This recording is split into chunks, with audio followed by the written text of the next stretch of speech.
ሰላም፣ ይህ ኩዊክ ሲኒማ ነው። እዚህ ላይ አጫጭርና አስደናቂ የፊልም ታሪኮችን በፍጥነት ታገኛላችሁ። አዲስ ከሆናችሁ ሰብስክራይብ በማድረግ ቻናላችን ይቀላቀሉ። እንጀምር። የተዘጋው ክፍል። አቤል አዲስ ቤት ይከራያል። ቤቱ ትልቅ ነው፣ ግን አንድ ክፍል በብረት ተቆልፎ ተዘግቶ ነበር።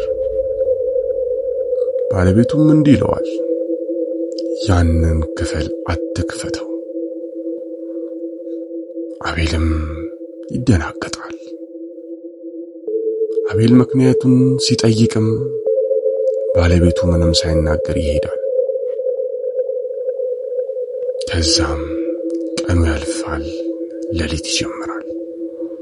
በመጀመሪያም ሌሊት ከተዘጋው ክፍል ውስጥ የሕፃን ሳቅ ይሰማል። አቤል ይደነግጣል። ወደ በሩም ጠጋ ብሎ በሩን ያዳምጣል።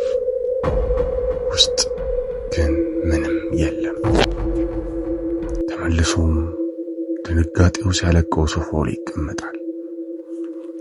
ሌሊት 3 ሰዓት ሲሆን ድምፁ እንደገና ይመጣል። ከዚያም አንድ ልጅ እንደሚያለቅስ ይሰማል። ድምፁም እንዲህ ይላል፣ እባክህ አውጣኝ፣ እባክህ አውጣኝ። አቤልም በጣም ይፈራል። ተመልሶም ፍርሃቱም ሲያለቀው ወደ አልጋው ሄዶ ይተኛል። ግን ተኝቶም ያሰላስላል። እዚህ ቤት ውስጥ ግን ምንድን ነው ያለው የሚል ነገር። በማግስቱም ቁልፍ ፈልጎ ያገኛል። በሩንም ይከፍተዋል። ክፍሉ ግን ባዶ ነው። ግድግዳ ላይ አንድ በቀይ ቀለም የተጻፈ አንድ ሐረግ አለ። እሱም አሁን እኔን ለቀቀኝ የሚል ነበር። በድንገት በሩም በራሱ ይዘጋል። መብራቱ ይጠፋል። በጨለማ ውስጥ የሕፃን ድምፅ ይሰማ ጀመር። አመሰግናለሁ የሚል። ከዚያም ድምፁ ይቀየር ጀመር፣ ልክ ወደ አስፈሪ ድምፅ። አሁን ግን በእኔ ቦታ ትቀራለህ የሚል ነበር። ከዛም ጸጥ አለ። በማግስቱም ጎረቤቶቹ አቤል ጋር ቢያንኳኩ አይከፈትም። ሰብረው ይገባሉ። ቢፈልጉ አቤል የለም።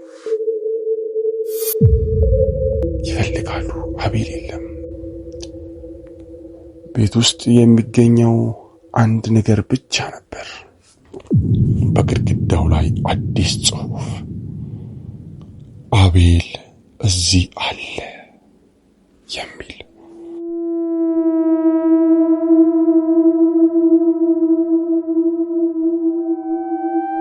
የዛሬው ታሪካችን ይህን ይመስላል። ስለተከታተላችሁኝ አመሰግናለሁ። የደወል ምልክቷን በመጫን ሰብስክራይብ ያርጉ።